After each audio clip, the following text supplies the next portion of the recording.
intenso e já jogar o primeiro tema que também promete render. A gente vai falar do ministro Flávio Dino, que respondeu às críticas sobre o decreto de armas que foi assinado pelo presidente Lula e que restringiu o acesso e também a circulação de armas aqui no país. O que disse o ministro, eu vou contar para vocês. Tem muita gente reclamando, eu lamento. São pessoas que fazem um discurso falso de defesa da liberdade. Existe liberdade de matar?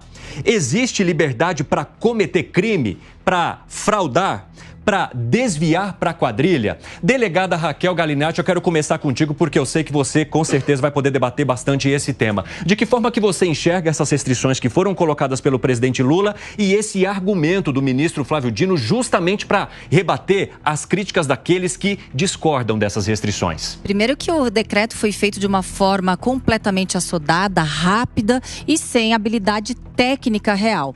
Eu vou dar só uma problemática, por exemplo, só uma deste decreto. Quando a gente fala que existe uma restrição do acesso à posse e porte de arma pela população, a gente restringe não só esse acesso, mas também a potencialidade da energia da arma, a potencialidade da arma. Então, ali no decreto ele fala que agora passa a ser o uso restrito uma arma quando a potência da sua munição que sai do cano for superior a 407 joules. Eu vou traduzir. No Ministério na portaria do Exército, 407 joules é superior a um 38 especial, a um 38, que é a arma mais popular do Brasil, um 38. Olha o colapso que se cria na segurança privada, daqueles que estão ali fazendo o entorno e a segurança de instituições bancárias e financeiras. Então eu vou dar uma sugestão. Vamos preparar vários estilingues para os seguranças privados e caixões, porque eles não vão ter mais, aliás já não tem, porque eles já estão com 38 ali para combater fuzil, para combater até mísseis, né? Metralhadoras, pistolas de grosso granadas. E agora a gente fala que esses seguranças que estão em empresas privadas estão em crime hoje, estão em crime de porte ilegal de arma de uso restrito, pena de 3 a 6 anos de reclusão, inafiançável, né, professor?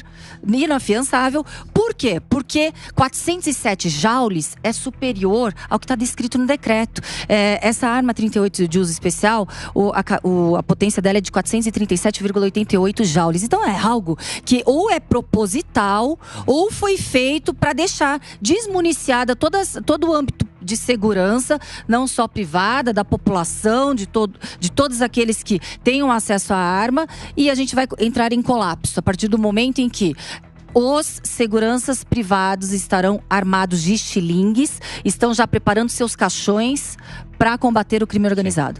Cara de gato, me acompanha aqui. Vamos aqui com o Felipe Monteiro para a gente entender qual que é a visão dele sobre isso. Você acha que seria necessário ter estilingue e preparar caixão para esse pessoal por conta do decreto que foi anunciado por Lula, Monteiro? Não, com certeza não, Cine. E eu digo mais, né? Se tem algo que o Lula ia fazer, a gente sempre soube que ele fosse fazer, é reavaliar o decreto de armas do Jair Bolsonaro, né?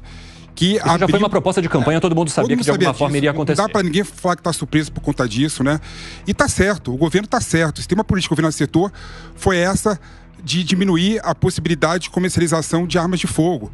Todos os estudos que você tem sobre o assunto, você vê que quando você aumenta a comercialização da arma de fogo, você aumenta o número de homicídios. O IPEA, por exemplo, tem um estudo claro... A Galinatti já quer te contestar aqui. Pode falar, Raquel. Eu vou contestar porque a gente tem um estudo da Small Arms Survey. Quem falou? Small Arms Survey. Eu entendo do assunto porque eu estudo, eu não repito narrativas. Então esse estudo é de uma instituição não governamental, pertence à Genebra. Aliás, aí é a problemática que todo mundo não vai conseguir. Deixa eu só concluir. Vários estudos que falam a respeito de políticas públicas, criminalidade, a correlação entre armas e crime, as armas da população. Então qual é o grande nó naqueles que falam que as armas na mão da população, de forma legalizada, fomenta crime? Teve um estudo por quê? Na Suécia, na Suíça, na Finlândia, na Noruega, na Áustria, na Alemanha, são os países que mais têm armas por população. Em contrapartida, os países mais seguros do mundo. Aliás, a Finlândia é considerado o país mais feliz do mundo. E aí a gente tem agora outra estatística também pela Small Arms Survey, que tem estatística da Colômbia, El Salvador, Honduras, Venezuela. A gente tem Sudão, Congo, com índices altos de criminalidade, de violência, de extermínio da população e o acesso extremamente restrito. Isso já coloca por água abaixo, porque quando a gente quer falar nas políticas de armas, a gente tem que falar num aspecto multifacetário. Se a gente delimita ideologicamente, a gente está auxiliando a criminalidade e prejudicando a nossa segurança. Monteiro, pode concluir, vou abrir o espaço para você agora. Primeiro ponto, tem um estudo claro do IPEA, muito bem feito, que fala que quando você aumenta 1% o número de comercialização de armas, aumenta em 2% o número de homicídio. Né? E o que eu acho interessante na argumentação da doutora delegada aqui que colocou, que ela usa os dados de países desenvolvidos. Claro, se você comparar países desenvolvidos como a Dinamarca, Suécia, Finlândia, em relação a país subdesenvolvido, é óbvio que usar aqueles números para cá, você vai ver. Eu não fiz essa comparação. A comparação que eu fiz é a quantidade de. Bem claro, hein? Quantidade de armas na mão da população, países que mais têm armas na população, com a quantidade de crime e violência. Essa em relação ao país desenvolvido. Exatamente isso. Em relação à Dinamarca, em relação à Suécia, também. Em relação à Finlândia. Se você dá armas para pessoas desenvolvidas, pessoas que moram em desenvolvidos, realmente, com certeza, a criminalidade não vai nem sofrer nenhum tipo de desnível. Agora, em relação ao país subdesenvolvido, o que nós temos é a pesquisa clara do IPEA, que fala exatamente o seguinte: quando você aumenta a comercialização em 1%, aumenta 2% o número de homicídio. Mais uma vez, não é essa narrativa. Não é essa narrativa. A narrativa é a arma na mão da população vai aumentar o crime. É essa que eu quero que você refute. A arma na mão da população aumenta o crime. Eu destruí essa narrativa porque eu apresentei uma pesquisa da Small Arm Survey, que a arma na mão da população aumenta o crime. Foi isso. É de Genebra, uma pesquisa mundial. Baseada em quais países? Todos. Eu falei Sudão, eu falei Venezuela, eu falei El Salvador. Eu acho que tem um ponto para analisar nisso. Eu entendo que você traga esse número do IPEA. Primeiro que tem que discutir. Não, e tem outro número também. Tem que ver o IPEA. O IPEA é tocado por quê? Porque agora tem política sendo nomeada pelo IBGE. Só para terminar o ponto do IPEA aí na época. Eu queria dizer o seguinte: para além de quem conduz o IPEA que pode deixar duvidosa essa pesquisa, eu diria o seguinte: não é uma comparação, não é só uma comparação de venda de arma com índice de criminalidade. Porque o problema é qual é o regramento pro uso, pro porte, pro uso dessa arma. Porque você vender arma não é o fim da história. Você poder vender arma atrelado a uma determinada série de regras que você acompanha a utilização e o critério para possuí-la ou para portá-la, é aí que mora o X da questão. Então, talvez o estudo que a doutora Raquel traga de alguns países mais desenvolvidos tenha a ver com a forma da venda e os critérios de fiscalização de quem as comprou. Não são de alguns países, são de todos os países do mundo. De todos os países. Eu apresentei aqui países restritos. É vazia. Se existe uma pesquisa que só fez um. Compara os Estados Unidos com a Inglaterra. Se existe uma pesquisa que só comparou vamos comparar o seguinte: venda de arma com aumento de criminalidade, essa pesquisa é furada. Compara o seguinte. E também foi falado de países, por exemplo, que as armas são extremamente restritas. El Salvador, Honduras, Inglaterra, Congo, Brasil. E aí o índice de criminalidade. Então, quando a gente faz comparativos de índices de criminalidade e acesso às armas, esses comparativos são furados. A gente tem que ter outros aspectos. Porque a premissa é equivocada. Não pode ser só esse o parâmetro. É equivocada a premissa. Davi, pode falar. Eu queria trazer um outro argumento, uma outra linha de raciocínio para esse debate, que eu acho que é crucial mesmo no país, né? A Constituição lá assegura o meu direito à vida, meu direito à integridade física. Diz que a minha residência é o asilo inviolável, né? Assegura o direito à propriedade, né? Tá tudo lá na Constituição, lá naquele gigantesco elenco de direitos e garantias individuais, que é mais para inglês ver do que, né, no Brasil não serve para absolutamente nada. Em paralelo, o Brasil é o pior dos 30 maiores países, as 30 maiores cargas tributárias do mundo na entrega de serviços públicos versus a carga tributária medida. É o pior, é o que menos entrega. Arrecada muito, arrecada mal e é o que menos entrega para a população. Bom, eu tenho lá na Constituição as minhas garantias individuais, eu tenho direito de me proteger, eu tenho direito de proteger a minha propriedade, eu tenho direito de proteger a minha casa, os meus filhos. O Estado não me dá isso. O Estado que não me dá absolutamente esse nada. O Estado não dá segurança pública, não entrega nada. E agora quer me tirar o único direito salto, hein, Davi? Assim, eu concordo. Não, eu concordo. Onde está o artigo 5º? Não, eu concordo completamente. Onde está o artigo 5º? Onde está o artigo 5º que você pode andar armado? Não, eu concordo. Está lá no elenco dos direitos. Não, você pode andar armado, não. Não, você pode dar armado, não. Não, isso pode dar arma, Felipe. Eu estou dizendo o direito de eu proteger a minha casa. Eu estou direito de proteger a minha integridade. Vamos discutir a função do Estado. Aí entra um bandido na minha casa e eu não posso fazer absolutamente nada porque eu não tenho direito de arma. Posso falar que essa é a perfeita narrativa, é a perfeita justificativa, porque a gente não está falando de segurança pública. Quando a gente fala em armas, as pessoas confundem os assuntos. Não é segurança pública. A gente está falando de direitos constitucionais, de liberdades individuais, de opções de escolha. A segurança pública continuará sendo dever do Estado. Não estamos terceirizando a segurança pública para justiceiros, nem fomentando que a população se arme. Não é isso. É o que você acabou de falar. É a que aparece também, doutora Raquel, muitas vezes relacionado, o argumento que aparece relacionado ao que o Davi falou pra gente é: o Davi estaria preparado para encarar um criminoso que entre na casa dele? Os critérios são extremamente objetivos, rígidos e objetivos. Então, aquele que vai ter uma arma, assim como aquele que tem outros objetos perigosos, tem que ter a responsabilidade. E o Estado, ele não pode tratar como um tutelado aqueles que querem optar por exercer seus direitos constitucionais. Então é como se o cidadão, a população tivesse que ser tutelada e monitorada pelo Estado. É essa situação que é Fala, Monteiro. Sim, tem um ponto interessante nessa narrativa. O Capês está salivando aqui para te responder. Tem um ponto interessante nessa narrativa que diz o seguinte: quando você está armado na sua casa, você faz com que os bandidos armados eles pensem duas vezes em invadir a sua casa, porque tem um fator surpresa. Quando você arma a população, tem fator surpresa. Mas, na verdade, os estudos demonstram o contrário. Que quando as pessoas invadem a casa, sabendo da possibilidade da pessoa de casa estar armada, é muito mais violento. Vai preparado para matar. Nem invade. Vai preparado para matar. Vai preparado para te dar tiro. Entendeu? A questão é muito diferente, muito mais profunda do que isso. Um armado e o que eu fico triste, só para terminar, e o que eu fico triste desse tipo de narrativa é que é uma narrativa que você deixa de lado a função do Estado. Você não confia no Estado. O Bissoli, quando falou o seguinte: eu não acredito no IPEA, eu não acredito no IBGE. Não disse que eu não acredito no IPEA e no IBGE. Que absurdo. Que absurdo é esse? Eu não falei que eu não acredito. Entendeu? Eu falei que podem haver ações enviesadas quando as nomeações são políticas.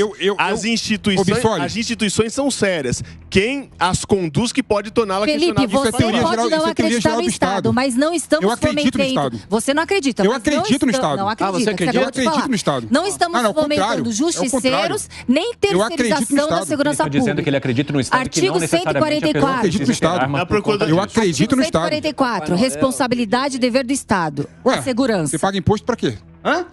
Eu pago imposto para sustentar o Estado tá lá, essa farra. Eu pago imposto para sustentar Agora, essa farra. Agora, se você quiser discutir de forma séria por que você gasta muito e não tem um retorno, é muito simples. $200 per capita é quanto a Inglaterra gasta por educação. O Brasil gasta $300 per capita em educação. E gasta mal Vamos aumentar. Vamos aumentar os impostos, então. Não é problema de gastar, não. Felipe, não é problema não é problema só de gestão, não, cara. Quanto o Estado brasileiro gasta com pessoal? Gente, 60% em média do orçamento público. Pronto. Nós estamos pagando, eu pagador de tributos, nós aqui, nós pagamos essa farra. Nós pagamos essa farra. Por isso que não sobra dinheiro para absolutamente nada nesse país. E é preciso corrigir uma coisa. O Felipe colocou uma coisa aqui, que ter arma em casa faz o bandido atacar de forma mais grave. Nós temos uma autoridade aqui, policial, que é delegado. Aliás, delegada... Eu não acredito em argumento de autoridade, Bissoli, desculpa. Eu não confio em argumento de autoridade. Fácil. Até câmera de vigilância... Então deixa a delegada falar sozinha, então. Eu não confio em argumento de autoridade. Um cachorro na porta de uma casa, o bandido vai pensar duas vezes. Agora você vem... Pensa nada. O cara com a arma não vai... Pensa nada. Isso aí, eu acho que assim... Acho que... Inclusive, delegada, vem uma pergunta da nossa audiência: se a senhora permanece armada dentro de casa, por exemplo? Com certeza. Com certeza, e com várias armas. Isso é claro. É melhor não entrar lá, realmente. Aliás, o meu marido também tem arma, porque ele é do grupo de operações especiais. Não é só arma de calibre pequeno, não. Capês, chegou a sua hora de falar. Muito bom. Eu acho o seguinte, esse é um tema que já vem sendo debatido há mais de 20 anos, tem posições de todos os lados, e sempre quem tem uma posição procura trazer argumentos para o seu lado. Sim. Tem pesquisa de tudo quanto é lado. Agora, o Instituto de Pesquisa Econômica Aplicada, que é o IPEA, está se metendo até a fazer atlas da violência. Então, você vê que tem tanta coisa para ele fazer... antes de fazer isso, ou seja, fornecer pesquisa, subsídios, planejamento econômico do país, está se metendo em fazer atlas da violência. Então tem pesquisa para tudo quanto é lado. A questão que se coloca é a seguinte: esse é um tema técnico, não é um tema para ser tratado com ideologia. E me parece que esse governo está começando a tratar o tema como um compromisso ideológico, como um compromisso de campanha, como uma linha de esquerda pedagógica, ideológica, que não deve ser trazida para essa questão. Em primeiro lugar, se você vai rever de uma hora para outra o decreto de armas, como colocou a doutora Rael Galinatti, que é uma delegada experiente, foi presidente do sindicato dos delegados de polícia, está inclusive uma representante da classe, ela sabe o que ela está falando. De uma hora para outra, uma série de pessoas vão estar em flagrante delito por crime de posse ilegal de arma de calibre restrito, com reclusão de até 6 anos. Uma pena, portanto, que levará a pessoa a, na melhor das hipóteses, começar a cumprir sua pena em regime semiaberto, ou seja, dorme na cadeia. Pessoas que hoje estão autorizadas a portar arma de determinado calibre. É claro que a gente precisa verificar. Eu sou a favor de uma fiscalização. Eu sou contra entrega indiscriminada de arma para as pessoas. Tem que ter exame psicológico, tem que ter exame de eficiência no manejo da arma. Esse controle tem que ser periódico. Não, eu sou contra uma liberação plena e total. Agora, é preciso tratar com mais responsabilidade. E quando eu vejo, por exemplo, o ministro Flávio Dino dizer: existe liberdade para matar, mas o que tem isso a ver? O que tem a ver essa pergunta com a discussão que nós estamos fazendo sobre controle de armas, sobre fiscalização na concessão de porte, sobre uma discussão com a sociedade e também com pessoas especializadas? Tem que chamar o Ministério Público para falar sobre isso, tem que chamar as organizações policiais, civis e militares, as Forças Armadas, especialistas em sociologia, psicologia social, não tem problema nenhum. Mas não pode ser feito de maneira atabalhada e dizer: olha, eu vou agora fechar os clubes de tiro, vou rever a concessão dos calibres, vou restringir agora para calibre 22 a arma que pode ser portada pelas pessoas, porque ninguém tem liberdade para matar. Professor, só complementando. Ninguém tem liberdade para desviar a arma. Só complementando. Esse é um sofisma. Só complementando, se quisermos realmente combater armas, a gente tem que ter uma política de segurança pública eficaz para combater o tráfico de armas, que é a segunda maior rentabilidade mundial das organizações criminosas. E as armas manchadas de sangue, que colocam a população em risco, que atemorizam cidades como os Novos Cangaços, são as armas traficadas, produtos de tráfico de armas. E a gente não está vendo políticas públicas nesse sentido, de retirar as armas da bandidagem, retirar as armas da população. Controlar, fazer um controle das fronteiras. Sério, eficaz. Fronteiras, principalmente terrestres, que entram armas contrabandeadas que vão parar na mão do crime organizado. Se você for hoje entrar numa comunidade, por exemplo, uma favela no São Paulo, no Rio, dependendo do local, você vai ver traficantes com fuzis, metralhadoras atirando para cima, apontando as armas para policiais. Bazucas, granadas. Esse tipo de ação de criminalidade organizada, é óbvio que não é o cidadão que vai enfrentar, é óbvio, mas é necessário uma política com envolvimento maior das Forças Armadas para o policiamento das nossas fronteiras. Não há política de segurança que resista a uma entrada indiscriminada de drogas, armas e dinheiro sujo pelas nossas fronteiras. Eu quero trazer também mais um tema para incrementar nesse nosso debate, que é o fato da possibilidade do ministro Flávio Dino, do Ministério da Justiça, ampliar a fiscalização contra os clubes de tiro. Num primeiro momento, o presidente Lula disse que pediu ao ministro Flávio Dino que fechasse todos aqueles clubes de tiro que não tivessem serventia para a Polícia Militar. Num segundo momento, o presidente Lula recuou. Nós temos aí a fala do Lula, é isso? Sobre esse tema? Temos aí, Diego, para a gente poder chamar? Então vamos ver agora, antes de colocar no nosso debate por aqui. Eu, sinceramente, eu não acho que o empresário que tem um lugar de praticar tiro é empresário. Eu, sinceramente, não acho. Eu já disse, Flávio Dino, nós temos que fechar quase todos, só deixar aberto aqueles que são da Polícia Militar e do Exército, ou da Polícia Civil. É a organização policial que tem que ter lugar para tirar, para treinar tiro. Não é a sociedade brasileira. Nós não estamos preparando uma revolução. Eles tentaram preparar um golpe. FIFO.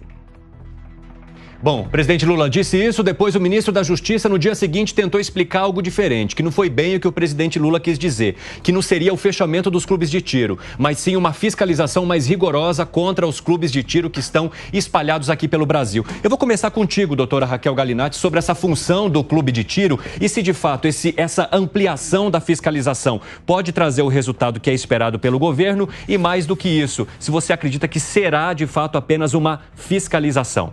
Será um resultado cada vez mais catastrófico do que estamos vendo. Inclusive, eu queria mencionar que, tristemente, soldado Reis da Rota foi executado por bandidos. Morreu mais um policial militar da Rota que vai embora na mão da bandidagem. Então, o que a gente vê? A gente vê que é uma fala que é desconectada com a realidade. Eu, por exemplo, e muitos policiais treinamos com dinheiro do nosso bolso. A gente não tem munição ou clubes aptos para que a gente fique treinando de forma periódica. O policial, ele gasta, ele vai para clube de tiro, ele vai treinar. Então, o que acontece? Fechando clubes de tiros que estão ali regularizados, a gente acaba com muitos empregos, a gente vai acabar com a economia e a gente vai acabar também com atletas, com esportistas. Inclusive, o Brasil teve medalhas olímpicas em tiro esportivo. Então, eu acho que eu concordo perfeitamente com o professor Fernando Capês. A narrativa técnica devia imperar num governo que é um governo federal para todos. Nortes ideológicos, eles só vão prejudicar a população, desprotegendo cada vez mais, porque nós não estamos vendo políticas públicas sérias, eficazes de segurança pública, e vão cada vez alargar mais a folga da bandidagem, que todo dia mata um policial, mata a população. Então é isso, nós já estamos desprotegidos. A deputada federal Júlia Zanatta fez uma crítica a essa possibilidade do fechamento dos clubes de tiro e chamou essa ação, se acontecer, de antidemocrática. Você enxerga dessa forma, Bissoli? Com certeza. Eu acho que a gente não pode ficar relativizando direitos constitucionais aqui no país. Uma coisa é você colocar regras de que forma pode funcionar, se tem horário, que idade mínima tem que ter para frequentar clube de tiro.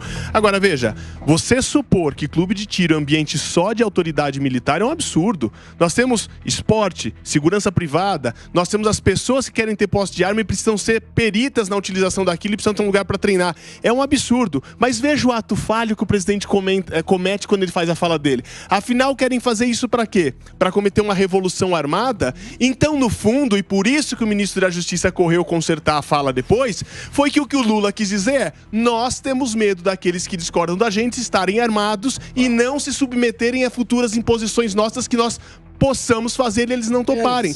É um medo. Tá claro na fala dele, é um medo de que a população armada se sinta mais empoderada em relação às autoridades que elas não concordam. Não que isso dá direito de alguém sair usando arma para fazer revolução na rua, isso é um absurdo. Mas o problema é querer usar todo tipo de fechamento de situação em que implica na diminuição de poderes e garantias de pessoas para que você as controle mais. Já passa a câmera pro lado, Monteiro, você pensa dessa forma?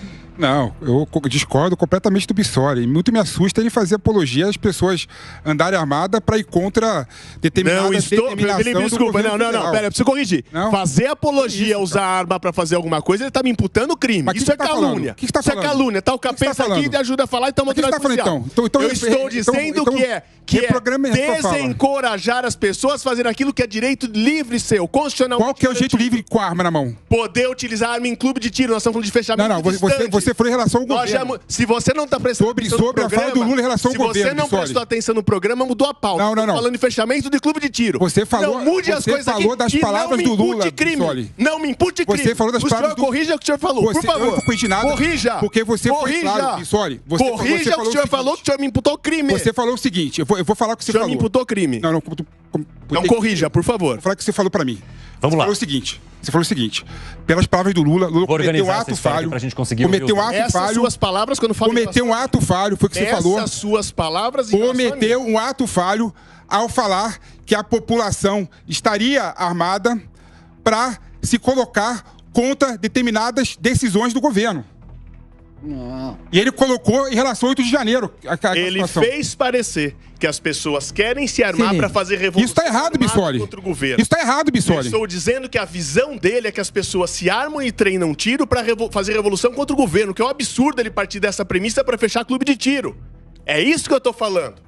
Que a visão dele é tolir direitos fundamentais com o argumento do medo pessoal dele. Mas que tolir direitos fundamentais? Direito fundamental é da Armado? Onde está isso da Armado? Direito fundamental é da Armado?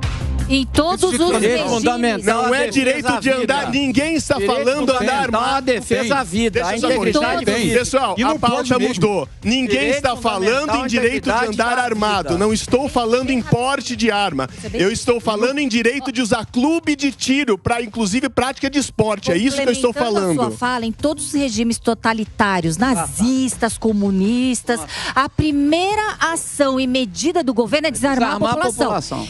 Por exemplo, o nazismo do Hitler. Exato. Por exemplo, a China Mao Tse-tung. Então, quando a gente fala em regimes totalitários, Stalin, quando a gente viu o genocídio, genocídio na Ucrânia. Exatamente. Então, a primeira medida totalitária de países ditadores é esta. Tipo a Inglaterra da Margaret Thatcher. Né, o ícone do liberalismo que desarmou a população toda. É igualzinho o comunismo e o socialismo também, né? Vamos deixar claro. Em todos os regimes totalitários, a história não mente, não é coincidência. Isso que a doutora falou é exatamente isso. Fala da Inglaterra, então. Todos os regimes totalitários. Fala da Inglaterra. Todos os Fala o neoliberalismo da Margaret Thatcher. Inglaterra tem algum regime totalitário? Não, e desarmou a população. E desarmou a população. Felipe, eu estou falando. Tem a ver uma coisa com a outra. Eu estou falando de Alemanha de Hitler. Eu estou falando de União Soviética. E Inglaterra da Margaret Thatcher. Recentemente, o maravilhoso Coreia do Norte. Democrata Nicolás Maduro. É um país maravilhoso. Não tem nenhuma correlação entre estados autoritários e desarmamento da população. Não tem, não. Diga um país comunista e socialista que a população pode ter armas. Vários estados liberais, como a Inglaterra, não pode dar armado também. Me diga agora um país comunista, socialista, em que a população tem livre acesso à arma. Me diga agora, meu desafio. Só um. Eu não conheço, te conheço. Porque não agora, pode ser vários estados liberais. Me fale. Pode falar de estado liberal? Me fale, correlação. Eu posso falar de estado liberal? Não pode, porque a correlação é total. A correlação. País totalitário e comunistas. Claro que pode. Isso, claro que posso. Pode, claro que posso. Então diga. O que eu acho engraçado nesse argumento é o seguinte: eles colocam nos estados autoritários e totalitários a impossibilidade de andar armado. Claro, faz parte do totalitarismo esse tipo de postura. Mas também tem no estado liberal, né, como a Inglaterra, a impossibilidade de andar armado. Exemplo de país socialista e comunista armado. Eu quero um exemplo agora de país socialista e comunista armado. Não existe partido socialista e comunista. O que você quer fazer, Capê? Você quer jogar água nesse chope? Não, eu quero socorrer meu amigo Felipe Monteiro. Está numa situação difícil aqui. Ficou um pouco agressivo com relação ao Bissoli, né? E você precisa de socorro? Colocou palavras aí na boca do socorro, não, Capês. Então, não. Você fez uma colocação que você não deveria fazer. Porque o Bissoli sequer sugeriu. O Bissoli sequer sugeriu que a população faça qualquer tipo de levante. Aliás, quando o presidente Lula se refere a 8 de janeiro, se as pessoas estivessem todas armadas com fuzil e metralhadora, aí sim poderia ter algum tipo de levante. Eu não vi armas até agora em tudo que foi colocado, inclusive nos vândalos delinquentes que invadiram os prédios públicos e praticaram atos de destruição e devem ser presos e condenados por isso. Nem mesmo ali eu vi metralhadora, fuzil, armas de grosso calibre, não vi arma nenhuma, inclusive. Então o que eu quero colocar é o seguinte: o que me assustou na fala do presidente Lula é quando ele diz: vou pedir pro Flávio Dino fechar quase todos os clubes de tiro. Nós temos um regime democrático em que ninguém é obrigado a fazer ou deixar de fazer nada, senão em virtude de lei. Nós temos aqui um Congresso Nacional. Isso não é uma ditadura em que um líder ou seus auxiliares estalam o dedo e determinam e as coisas acontecem. Então a questão, em primeiro lugar, precisa ser discutida no âmbito técnico, no âmbito da fiscalização, e não simplesmente o fechamento de clubes que estão funcionando devidamente autorizados por lei e regulamento. Então esse negócio essa questão, em primeiro lugar, foi mal colocada pelo presidente. Em segundo lugar, novamente a questão da ideologia. Querer relacionar a questão da maior controle de armas, que tem que ter uma maior fiscalização, eu estou de acordo. Querer relacionar com 8 de janeiro, fazer aquela referência de narrativas, e aí a gente vai ficar novamente no país das narrativas. Claro, a Inglaterra, você colocou bem, a Inglaterra atingiu níveis o comunismo, de a Inglaterra segurança agora. Não, é um país, um berço da democracia. Fascista, político, nazista. Desde 1215, na Magna Carta, que vem convivendo de maneira salutar com o seu parlamento. A Inglaterra é um exemplo. Mas os países socialistas também são exemplos. Existem exemplos de um lado e exemplos de outro. Agora, o Brasil tem que buscar a sua realidade. Nós vivemos numa situação em que o Estado falha na segurança, ele não consegue garantir a segurança da pessoa em todos os momentos e deve garantir, desde que haja controle psicológico, controle da eficiência no manejo da arma, deve sim exercer uma fiscalização. Mas não se pode, repito, trazer ideologia, trazer orientação política, um tema que é absolutamente técnico. Não, Capês, vamos lá. Teve canto direito, agora a gente vai pro canto esquerdo. Tivemos uma eleição do ano passado, e que tinham 2 programas em relação a esse assunto.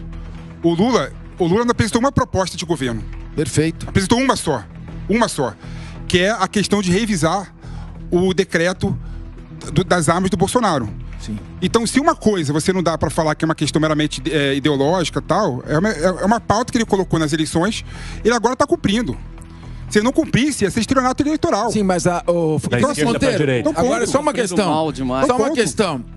Ninguém está dizendo o contrário. Então tá certo, Ninguém está dizendo que o presidente não está cumprindo aquilo que prometeu. Ou seja, se ele foi eleito com 51% contra 49%, e muitos desses 51% são pessoas que não estão alinhadas com ele, nem política, nem ideologicamente, ele está cumprindo a sua pauta. Agora, ao cumprir essa pauta, ele deve fazê-lo com responsabilidade, de forma técnica, lembrando que ele é o presidente de todos os brasileiros e não apenas determinado segmento. Então, ele não deve, por exemplo... Mas você acha que está sendo feito de forma irresponsável? Sim, eu acho. Ora, no momento que ele diz, vou mandar o meu ministro da Justiça,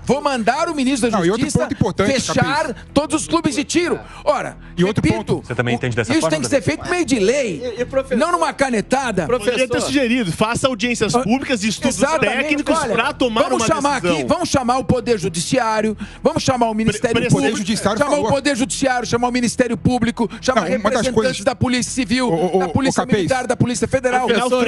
Frente Ampla faz isso. Frente Ampla. Um dos pontos que vocês estão esquecendo é que o STF julgou inconstitucional os decretos do Bolsonaro. Alguns pontos. Pela extensão da ideia do estado de necessidade. Alguns pontos. Ou seja, então, veja bem, o decreto do Bolsonaro caiu. Se o STF julgou inconstitucional, para que o Lula quer mudar alguma coisa? O decreto do Bolsonaro não caiu. O decreto do Bolsonaro não caiu. O Supremo julgou inconstitucional alguns pontos do decreto. O estado de necessidade. Não o decreto inteiramente. Justamente por não o decreto inteiramente. Qual o ponto, então, Davi? Fala. O que eu queria chamar a atenção eu queria chamar a atenção para um ponto que eu acho que é o seguinte. Ele disse aí, o presidente, não são empresários, né? Falou assim, os donos de clube de tiro não são empresários. São o quê? Não, realmente não são empresários. Eu hei de concordar com o presidente, são loucos.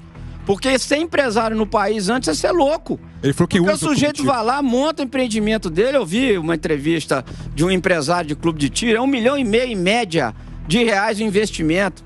1 ano para ter licença. Um ano para ter licença. E agora, numa canetada, o que acontece? O sujeito vai ter que fechar o empreendimento. Agora eu pergunto, dele, vão fechar, mandar todo mundo vão embora. Fechar os clubes de tiro do crime organizado? Mas cadê a coragem para fazer isso? Cadê a coragem para fazer isso? Agora, o que eu acredito é que toda essa fala, essa narrativa populista que tem sido falada pelo próprio Lula, em momento nenhum ele fala que a população ficará protegida, que a bandidagem ficará desarmada, que eles irão estruturar as polícias para que a polícia possa com eficácia combater o crime organizado, para que a polícia não morra todo dia combatendo o crime, que não seja um escudo entre o crime e a sociedade. Eu não vejo políticas sérias e eficazes, contundentes, para proteger a população realmente da criminalidade, da violência. Porque as armas que estão manchadas com sangue não são as armas legalizadas que foram compradas pela população com todos os requisitos objetivos ali preenchidos. As armas do crime, que são armas de grosso calibre, fuzil, granada, bazuca, essas armas continuarão na mão do crime organizado, dos morros que a gente vê, não só aqui no estado de São Paulo, Rio de Janeiro. A gente vê essa fronteira sendo ultrapassada e cada vez mais bélica e armada. Agora, é uma situação muito complicada quando o policial, ele está cada vez mais refém dessa política em que o policial, ele tem que colocar sua vida em risco. É como se ele fizesse um pacto de contrato de trabalho. Você vai querer ser policial, você vai ter que saber que você vai morrer. Porque esse é o contrato tácito, expresso, quando um governo não liga para a criminalidade organizada e quer fechar clubes de tiros legalizados que fomentam emprego, economia, pessoas que cumprem lei. Então é um raciocínio completamente divorciado da proteção de um Estado republicano, democrático, de um Estado seguro. Nós estamos indo na contramão de um país seguro. Doutor, eu quero aproveitar só para fazer uma pausa rapidamente para apresentar aqui, ó. Olha quem chegou.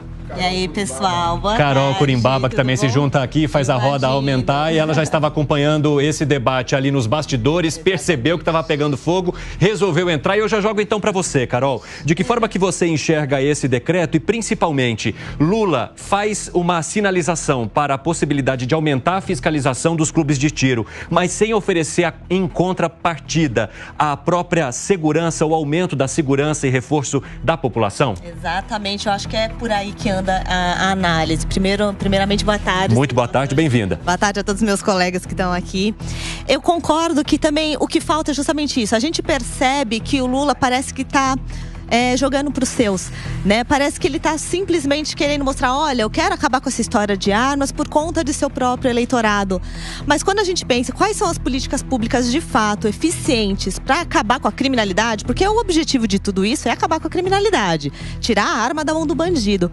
Quais são as políticas públicas de fato que Lula não mostra, que está propenso a fazer e que está faltando aí? Por exemplo, 55% dos nossos apenados são jovens de famílias vulneráveis. O ciclo da segurança pública começa em atuar com esses jovens, em dar mais oportunidades de segurança, de saúde, de estudo, de empregos. A gente não vê nenhuma política pública que caminha nesse sentido. A gente não vê nenhuma política pública que caminha na empregabilidade da população, né? A gente não vê nenhuma política pública indicando valorização do policial, que eu acho que esse é o ponto principal, valorização, não só em salário, mas em segurança jurídica para ele poder atuar também. Então, acho que essa é a briga. Poxa, vamos atuar de fato onde precisa para controlar a segurança pública? Sim. Se nós ficarmos sempre dentro da pauta ideológica, ou seja, um governo de esquerda retira todo o direito das pessoas portarem armas. Vem um governo de direita e libera de maneira indiscriminada. Sabe o que vai acontecer? O país vai ficar num pêndulo. É verdade. Ou seja, então ele fica que nem uma biruta. Não sabe para onde vai. Tira a arma de todo mundo, põe a arma para todo mundo. Por essa razão, o que eu estou dizendo é que é necessário, e o presidente Lula tem a oportunidade de fazer isso, estabelecer uma discussão de caráter técnico. Ele não pode chegar, esse é o ponto que eu estou colocando, não pode chegar e falar para o ministro da Justiça: feche todos os clubes de tiro, caça o porte de arma de todo mundo, só permite daqui para frente porte de calibre 22. Não é assim que se faz. E o país tem as instituições, você tem o Congresso Nacional, tem que votar lei, tem que discutir com o Ministério Público, tem que chamar a Polícia Federal, a Polícia Civil, a Polícia Militar, chamar as Forças Armadas, chamar os professores, os estudiosos, para estabelecer uma discussão que seja menos apaixonada. Nós temos que buscar o meio termo. Claro que o cidadão tem que se garantir a ele, a quem tem condições de portar uma arma, a quem passa num teste psicológico, a quem está sob permanente fiscalização, não tem antecedentes, ele tem uma base emocional que lhe permite manusear uma arma, dar a ele condições e o direito de portar, mediante fiscalização. Agora, nós temos que procurar tirar esses extremismos. Fecha tudo, libera tudo. Desse jeito, o país não consegue caminhar. Com o novo decreto, resumindo, armas que não são de uso restrito são aquelas armas que têm a potência abaixo de 407 joules. Então, que isso dá em calibre, doutora? Pode 22, estilingue, caixão para combater. Paintball, e o 38? E o 38? Paintball. 38, que é a arma mais popular do Brasil, não pode mais de acordo com o novo decreto. Mas nem vigilantes 38 tal. Nem vigilante, todo mundo com calibre 22. Com segurança particular. Você prefere a hora que invadir o teu condomínio, você vai ver. Eu prefiro que todo mundo use estilingue do que arma. Então vamos colocar estilingue com caixão do lado do segurança privado. O Felipe faz uma colocação. Ele prefere que todo mundo... prefere, mas o vigilante não prefere não, viu? Eu vou na dele. O Felipe Você prefere, mas o vigilante não prefere não. Pessoal, só um minutinho. O Felipe prefere que todo mundo fique sem arma. Repito, eu também prefiro. 500 mil menos mortes no mundo. Eu também prefiro, mas esse é um universo impossível, porque os bandidos terão arma. Agora, os criminosos estarão armados. Sabe uma coisa que eu fico... Então, na verdade, esse mundo utópico paradisíaco não existe. Ora que, se os vigilantes que compõem um contingente hoje, maior do que a sombra de todas as polícias, os vigilantes privados não puderem usar calibre superior a 22, os bandidos vão saber que os condomínios não têm nenhum tipo de proteção. Capês, então é necessário ter uma discussão menos apaixonada. Já vou te dar a palavra. Eu sei que você está com... uma ansiedade. Eu acho que ele tem que falar por 5, porque parece que ele tá o único que está discordando de todo mundo. Até concordo. Mas, Felipe, não dá para falar nesse mundo seu. Todo mundo, o ideal seria que ninguém usasse arma. Quem defendia isso num livro, Utopia, era o Thomas Moros, que acabou decapitado na torre pelo Henrique VIII. Ô, Capês, uma ponto interessante, que concordo com você. Se a discussão for... Concordou. Presta atenção, um minuto. Concordou. Dá licença. Não, claro. Posso comentar? Não, por favor. Dá um abraço nele. Posso repetir? Posso registrar bem de pertinho? Olha lá. Obrigado. Concordou comigo, isso é um milagre. Espera que venha o mais. Agora, mas ele falou mais, hein? Ele falou tem o mais? Aí já me decepcionou. Monteiro, lança o seu mais. Concordo mais. Tem um ponto que eu concordo com o Capês. A discussão tem que ser técnica. Mas, se a gente for fazer discussão técnica, eu tenho certeza que a tendência é mais restrições para a comercialização de armas, né? Tem um professor do INSPER, o Thomas Conte, que ele pegou todos os estudos sobre armamento no mundo todo. Eles chegou a seguinte conclusão: 90% dos estudos apontam que aumentar a comercialização aumenta o homicídio, né? Então, se for técnica a discussão, com certeza o que vai preponderar... Deixa eu falar. Eu debato esse tema desde 2005. Tem estatística para tudo quanto é lado. É só pegar, não tem problema. Posição, você pesquisa, você pode usar o que você quiser. Nenhuma delas tem uma base empírica, científica confiável. Porque você só consegue fazer isso a partir de uma experimentação. E durante um largo espaço de tempo, dentro da realidade brasileira. Não adianta ficar pegando também base de dados ou excessivamente técnicas como IPEA, ou de outros países, porque você vai ter na Venezuela, em Cuba, e você vai ter também na Inglaterra. Não. Agora, aí está o erro. Se você comparar, por exemplo, país desenvolvido com país desenvolvido, Estados Unidos com a Inglaterra, qual a conclusão que você chega? A conclusão que você chega é que na Inglaterra há menos homicídio por conta da questão das armas. Os Estados Unidos é um país que tem 360 milhões de mas quando você coloca em uma níveis percentuais, você cultural e social muito maior que a Inglaterra. Também é outro. É um país que vem de inúmeros conflitos e guerras, e cada vez que retornam esses veteranos de guerra, eles retornam totalmente viciados em violência. Mas você pode comparar... Muitos se tornam psicopatas, psicopatia adquirida. Mas você pode comparar... é uma comparação também... Mas você pode comparar estados dos Estados Unidos armamentistas em estados não armamentistas. E você vai ver o seguinte, os estados não armamentistas... Bom, mas onde tem mais violência? Em Los Angeles ou em Montana? É menor. Em Montana tem mais violência do que em Los Angeles? Eu tô te respondendo. Montana, Idaho, Wyoming, que são estados armamentistas, eles têm menos violência do que Los Angeles, por exemplo, que Nova York. Então, é o que eu falo. Não dá pra ficar fazendo esse tipo de pegadinha. Tem que ser feita uma discussão madura, sustentável. Não adianta o presidente chegar e falar: vou mandar o Flávio Dino fechar todos os clubes de tiro, porque senão acontece um outro 8 de janeiro. Não dá para ficar ideologizando toda hora essa questão. E aí é que tem que ter o debate. Aqui você diz: não, se tiver um debate técnico, vai dizer que prevalece não dar arma para ninguém. Você já está ideologizando. Ideologia de novo. Já não é técnica a sua afirmação. Porque você está fazendo a sua afirmação antes de um estudo. Pega Massachusetts professor, e compara com o rádio. Até que na linha que a doutora. Ele está buscando, ele pegou no Google agora, Massachusetts. Pera um pouquinho. Eu pediria, pessoal, vamos falando aqui. Eu queria só. Tira a câmera dele. Até na linha do argumento. Vou respeitar a privacidade dele. Eu queria dizer o seguinte: esse discurso irado, né, irritado, vamos fechar todos os clubes de tiro, como se os clubes de tiro fossem o grande problema da criminalidade do Brasil, né? Eu, como cidadão, pagador de impostos que sou, sustentando essa máquina que gasta mal e gasta tudo, o que eu gostaria de ouvir de um presidente da República e de um ministro da Justiça?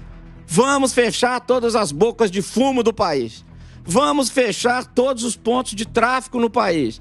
Vamos fechar a entrada das armas nas fronteiras. Isso que eu, como cidadão, pagador de tributos, gostaria de ouvir dessa galera, dessa turma. Mas não. Vem aqui com esse discurso ideológico, esse socialismo tupiniquim de meia pataca, para dizer que vai fechar os clubes, porque os clubes... Nossa, isso é uma violência terrível, dar uma arma para um cidadão. Aí ele pergunta ao ministro, você tem direito de matar? Tenho, eu tenho direito de matar. Em legítima defesa? Eu tenho direito de matar? A Constituição me assegura? O Código Penal me assegura ou não? Eu tenho direito de matar. A hora que ele fala como é que é? Sociologia de meia pataca? Qual fala essa questão? Socialismo de meia pataca. Eu achei que você ia falar outra coisa. Nossa senhora, pela amor de Deus. Socialismo de meia pataca. Eu já tava perto de dar uma cutucada. Bateu na trave. Eu tava perto de dar uma cutucada nele aqui. Agora, delegado, eu queria te fazer uma pergunta também, que foi uma dúvida que chegou quando a gente começou a debater esse assunto ao longo da semana. O fato de alguns parlamentares quererem diminuir a restrição em partes, caso não consigam totalmente, e justamente flexibilizando a possibilidade de aquisição de armas de grosso calibre. E isso gerou bastante divisão de opiniões, porque mesmo as armas de grosso calibre seriam necessárias neste momento em relação a essas restrições que foram colocadas pelo Lula. Qual que é o teu ponto de vista? Na realidade, a gente tem que deixar bem normatizada esse decreto, que ele está bagunçado, digamos assim. Uhum. É um decreto que ele está desconectado. É um decreto que já deixam pessoas em crime permanente agora, se estiverem importando arma acima de 407 joules, que são armas de 38 especial calibre.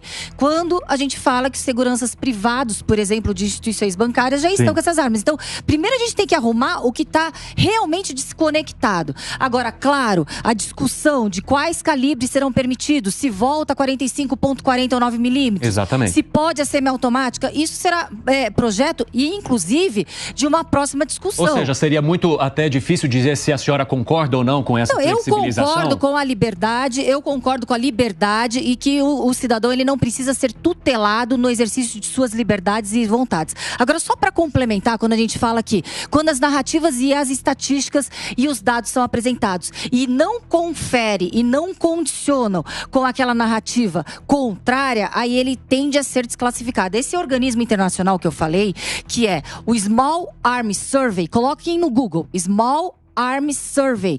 É um organismo não político, não governamental, que faz parte ali em Genebra e fomenta discussões de políticas públicas para combater a criminalidade, até mesmo acesso às armas, no mundo inteiro. E essas estatísticas foram polêmicas quando correlacionaram países altamente armados como Alemanha, Genebra, Suíça, Suécia, Finlândia, com níveis de crime e violência zero quase. E quando restringiram ao máximo o acesso da população à arma, como El Salvador, Nicarágua, Honduras, Venezuela, e o nível de violência e criminalidade é altíssimo. Então, quando a gente tem que fazer parâmetros comparativos, não é o armamento ou não na população, são outros fatores em que hoje estão esquecendo para que a gente possa combater o crime. É isso. Carol. Eu queria colocar um ponto quase bipolar aqui. Opa. Eu fui criada na roça. Meu avô dormia com arma debaixo do travesseiro. Ele era medroso, então ele dormia com arma para As propriedades rurais, elas são muito comuns. E eu acho que isso é um ponto em consenso, né? A gente nem discute que em áreas mais remotas, por conta da dificuldade da polícia chegar e da demora, né? Só que, por outro lado, eu sou mãe de 2 bebês. Morando aqui em São Paulo, eu também não me sinto confortável em pensar, por exemplo, no armamento geral da população, que também não acho que é isso que se discutia no governo Bolsonaro, mas é importante a gente deixar claro. Também não me sentiria confortável de estar no supermercado sabendo que tá todo mundo armado e sabendo que o povo é meio doido, né? Se discutem porque um atravessou o farol errado. Imagina numa fila de supermercado. Então não são esses extremos que a gente está discutindo. Carol, exatamente. Eu acho que o difícil é se buscar o equilíbrio. Exatamente. Então, ou você tem uma ideologia de esquerda em que você quer desarmar todo mundo, ou você tem uma ideologia de direita que você quer liberar armas de grosso calibre para a população em geral. Tem que se buscar o meio termo. A violência vai continuar existindo, a violência ela é provocada por injustiça social, por falta de oportunidades, por falta de educação, por uma série de fatores que são criminógenos ou não. Agora, a questão da arma tem que ser colocada a par disso. Armar a população não vai diminuir o nível de criminalidade, não é que isso que está se falando. É do exercício de um direito do cidadão mediante fiscalização do Estado, mediante acompanhamento do Estado e mediante também uma ação que não seja totalmente liberalizante. E é justamente nesse sentido, Cabeça, que a gente vê quantos argumentos aqui de um lado e de outro, estudos de um lado e de outro a gente trouxe. É porque existe argumento para todo lado. Será que então uma política como essa, para ser bem feita, ampla e que busque o caminho mais adequado, não demanda tempo de maturação e discussão para se chegar ao melhor caminho? Vocês acham que faltaram esse debate que a gente está fazendo aqui? Mas não há dúvida. Lógico, mas se a gente está vendo aqui num curto espaço de tempo argumento para tantos os lados, como tomar uma decisão nesse sentido sem tanta discussão, sem aprofundamento? Por que você não acha, Felipe? A gente vem debatendo a questão do desarmamento desde 2003, né? Desde a época do plebiscito sobre o desarmamento, né? Eu acho que a gente tem o que está discutindo, o que a gente está conversando, debatendo, isso já está sendo feito há mais de 20 anos, gente. Assim, não faltou. Você achar, por exemplo, que o Lula resolveu emitir esse decreto sem ouvir ninguém, por questões ideológicas, eu acho que aí sim é uma questão meio que fora da realidade. Bom, então, veja bem, quando ele fala em fechar todos os clubes de tiro... 20 anos debatendo isso, Capeta. Quando ele fala em fechar todos os clubes de tiro... O Estatuto de 2003. Quando ele fala em reduzir o porte para calibre 22, tá na cara que não foi precedido de um debate. E quando você tem a oportunidade de procurar sedimentar esse espaço, até agora essa questão de 2 posições extremas, maniqueístas. Ou você é totalmente a favor ou você é totalmente contra. Será que não tem uma discussão técnica? Será que os órgãos que são órgãos encarregados da persecução penal, órgãos encarregados da investigação, do policiamento preventivo, da proteção das fronteiras, da ação penal, eles não têm que ser ouvidos para buscar um parâmetro que não seja nem de um lado e nem de outro? Agora, você fala o seguinte... desculpa. Esse debate está acontecendo desde sempre. Não, só ia dizer que tem só outro argumento, a Capês, trazendo um argumento que respondeu Antônio Felipe. Eu tenho certeza que não estudou pelo simples motivo. Olha o argumento que ele usou. Por que as pessoas querem se armar? Para fazer revolução? Olha o argumento dele. Ele não trouxe um argumento ali, olha, porque a gente identificou que os números são esses, são aquele. Se ele tivesse trazido junto da fala dele qualquer argumento técnico, eu concordaria com o que o Felipe falou. Mas quando o argumento dele é extremamente ideológico e político, me mostra que a decisão dele é ideológica e política pelos próprios argumentos dele utilizados. O que me assusta são as narrativas. Esse é um argumento retórico para uma live que ele faz com o público dele, esse argumento sobre a arma. Mas ele tinha que estar preparado com argumentos técnicos, uma vez que é um assunto tão polêmico, né? Isso que incomoda. Incomoda a gente não ouvir outro pacote de ações. O Felipe Monteiro disse, ele está falando pro público dele. O público dele são todos os brasileiros. Ele é presidente do Brasil. Ele tem que pacificar o país. Mas parece que não é não, né? E doutora Raquel Galinatti, a senhora gostaria de concluir algo, justamente porque a gente vai agora mudar o debate, e eu gostaria de agradecer também a tua participação hoje aqui no Tá na Roda. Eu que agradeço, foi uma imensa satisfação conversar com todos vocês e que a gente tenha, sim, agora uma seriedade em políticas públicas e na segurança pública para combater a organização criminosa, os criminosos e para proteger o policial, que não tenhamos mais vidas, mais policiais morrendo para combater o crime.